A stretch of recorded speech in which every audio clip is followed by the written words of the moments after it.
aš nežinau, iš kur jūs. Taip Evangelijoje 2 kart sako namų šeimininkas tiems, kurie stovi lauke. Tiksliau būtų versti, nepažįstu, iš kur esate. Nežinau kaip jums, bet man tai įprasta reakcija, kai sutinku žmogų, kurį nujaučiu, kad turėčiau pažinti, nes nujaučiu, kad tai svarbus asmuo, bet nepažįstu. Paskutinį kartą tai buvo su kardinolu Rolandu Makricku Romoje. Jis dar nebuvo kardinolas, bet jau buvo Marijos bazilikos rektorius.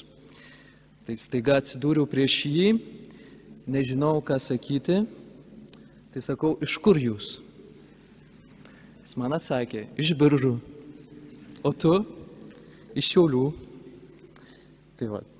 Bet aišku, svarbiausia ne tai, ar iš Biržų, ar iš Šiaulių, iš kokio kaimo ar miestelio esam kilę, svarbu, ar esam kilę iš Jėzaus širdies. Ar aš esu iš Jėzaus širdies? Arba esu iš Jėzaus širdies, arba esu lauke. Stovi lauke, kaip girdėjom Evangelijoje, yra žmonės, kurie stovi lauke. Galime tiksliau būtų išversti išorėje. Tai reiškia, arba esu Jėzaus širdyje, arba esu išorėje.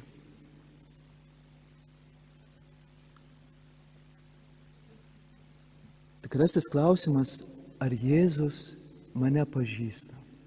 Tai reiškia, ar esu Jėzaus širdyje, nes matot, pažinti Biblijoje reiškia turėti intimius santykius. Šitas veiksmažodis ypatingai naudojamas, kalbant apie santykius tarp santuokinių, kalbant apie santuokinių meilę. Tai reiškia iš tikrųjų pažinti, Biblijoje reiškia dalintis tuo pačiu gyvenimu. Ir jeigu aš pažįstu Jėzų ir Tėvą, tai reiškia, aš dalinuosi su jais tuo pačiu gyvenimu, aš dalinuosi amžinų gyvenimu. Žinot, Jėzus prieš savo mirtį Jono Evangelijoje meldžiasi į Tėvą ir sako, iš tikrųjų apibūdina, kas yra amžinasis gyvenimas. Jis sako, amžinasis gyvenimas tai pažinti tave, vienintelis tikras Dieve, ir tavo siųstąjį Jėzų Mesiją. Taigi, nepažįstu, iš kur esate, galime sakyti, tai reiškia, negyvenate taip kaip aš. Negyvenate mano gyvenimu. Nesate mano širdyje. Norėčiau, kad būtumėt mano širdyje, kad gyventumėt taip kaip aš, kad būtumėt mano draugai, bet nesate. Kodėl? Nes neįžengėte pro ankštus vartus. Jėzus sako, pasistengkite įeiti pro ankštus vartus. Ir šie ankšti vartai tai Jėzaus širdis. Šita Jėzaus širdis, kurią matome gailestingojo Jėzaus paveiksle, iš kurios trykšta kraujas ir vanduo. Jėzus toliau sako, sakau, daugelis bandys įeiti, bet neįstengs. Kodėl neįstengs įeiti Jėzaus širdį? Todėl, kad jie bandys tai padaryti savo jėgomis. Iš tikrųjų, jie mėgins išsigelbėti save patys, susikurti savo laimę, užuot ją priėmę, gavę iš Jėzaus širdies. Įžengėme į Jėzaus širdį ne per jėgą. Į ją įžengiam tik per malonę, per sakramentus, kuriuos ir vaizduoja šitas kraujas ir vanduo, trykštantis iš Jėzaus širdies. Ir ši malonė iš tikrųjų tai yra visa, ko man reikia, kad įžengčiau į Jėzaus širdį, kad įeičiau į tikrojo džiaugsmo tėvynę. Ir sakramentai Ir šios šventos mišios tai yra būtent tai. Tai yra atsivėrusi Jėzaus širdis. Ir ši atsivėrusi Jėzaus širdis yra skirta tam, kad atvertų mano širdį. Kad mano širdis taptų panaši į Jėzaus širdį, kaip meldžiamės birželinės pamaldose. Nes matot, mano širdis, jinai įprastai yra užrakinta. Tai yra tos užrakintos duris, kurios girdėjom Evangelijoje. Šios užrakintos duris tai ne Jėzaus širdies duris, kurios visada yra atviros, tai yra mano širdies duris. Tai reiškia iš tikrųjų pasipriešinimą Jėzui, pasipriešinimą maloniai, kuris yra kiekviename iš mūsų ir manyje. Ir aš galiu tai pripažinti, broliai ir seseris, aš priešinuosi Dievo malonei. Aš ožiuojuosi, žinot, kaip mažas vaikas, jam gali daryti geriausia, ką tik tais nori, jis vis tiek savo užsispyręs kaip ožys. Taip ir aš. Priešinuosi. Kam? Iš tikrųjų, aš priešinuosi širdies balsui. Širdies. Šitos širdies, kuri gyvena manyje. Esu priešas. Galiu sakyti, esu savo priešas. Todėl, kad aš priešinuosi tam, kas man geriausia. Maloniai.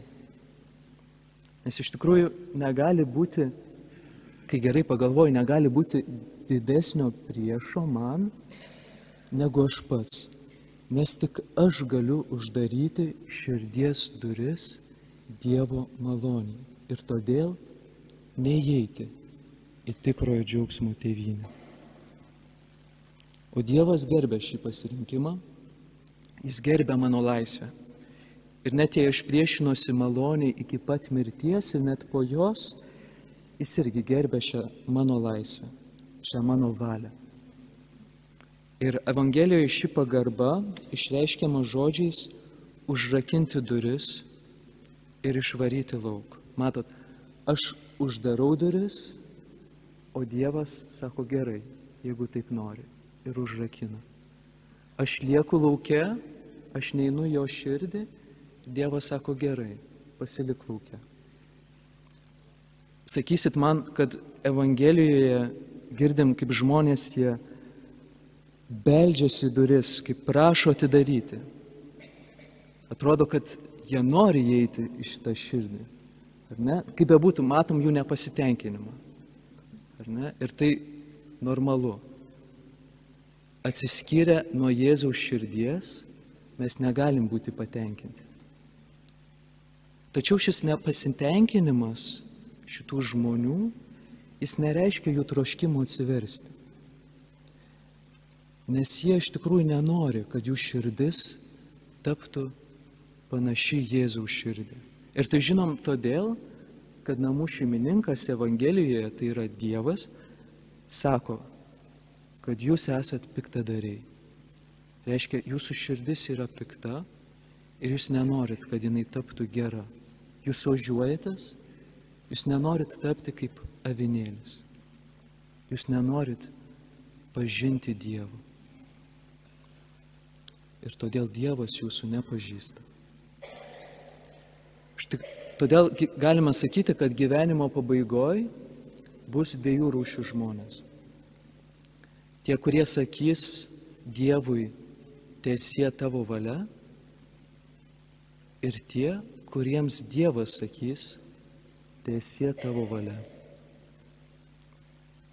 O šventieji, tie, kurie sako teesie tavo valia, tarp jų, pavyzdžiui, šventasis Benediktas, kai komentuoja šituos Jėzaus žodžius, kur sako Jėzus, pasistengkite įeiti pro ankštus vartus, jis sako, kad iš tikrųjų šie vartai tik tais atrodo ankšti, bet tiems, kurie pro jo žengia, malonės dėka, malonės vedami, jie pastebi, kaip jų širdis pradeda pamažu plėstis ir vartai nebeatrodo ankšti.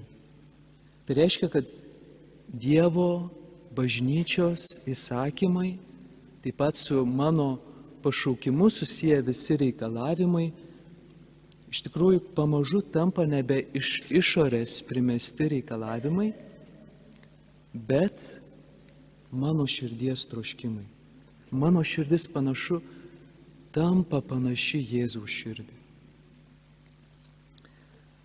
Na, o dabar šį sekmadienį iš tikrųjų pirmiausia ne aš beldžiuosi į Jėzaus širdį, bet Jėzus beldžiasi į manąją širdį.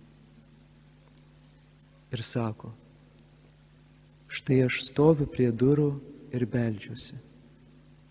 Jei kas išgirs mano balsą ir atvers duris, aš pas jį užeisiu ir valgysiu su juo, o jis su manimi. Nevėlu jam atidaryti, atvirkščiai pats laikas.